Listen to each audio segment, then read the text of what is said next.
మీనా. ఆమె 1975 సెప్టెంబరు 6న మద్రాసులో జన్మించింది. మీనా తండ్రి ద్విరాజ్ తమిళనాడులో స్థిరపడిన తెలుగు కుటుంబానికి చెందినవారు. ఈయన తమిళనాడు ప్రభుత్వ పాఠశాలలో ఉపాధ్యాయుడిగా పనిచేసేవాడు. ఈమె తల్లి రాజమాలిక కూడా అలనాటి తమిళ సినిమా నటి. ఆమె తెలుగు, తమిళ చిత్రాలలో బాలనటిగా సినీరంగ ప్రవేశం చేసింది. బాలనటిగా రజనీకాంత్, కమలహాసన్ నటులతో నటించి ఆ తర్వాత కథానాయికగా ఎదిగింది. ఈమె రజనీకాంత్తో నటించిన సినిమాలు జపాన్లో కూడా విడుదలై మంచి ఆదరణ పొందడం చేత ఈమెకు జపాన్లో కూడా మంచి అభిమానవర్గము ఉంది.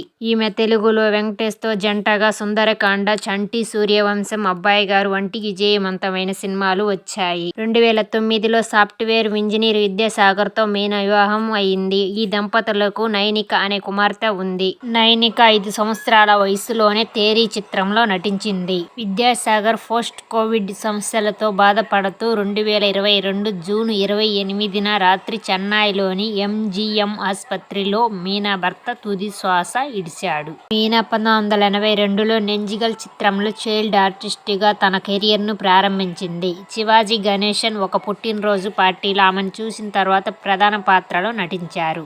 ఆమె చైల్డ్ ఆర్టిస్ట్గా గణేశన్తో పాటు అనేక చిత్రాలలో నటించింది. మీనా బాలనటిగా మలయాళంలోకి ప్రవేశించింది. ఆమె చిన్నతనంలో 45 చిత్రాలలో నటించింది. Thank you for watching.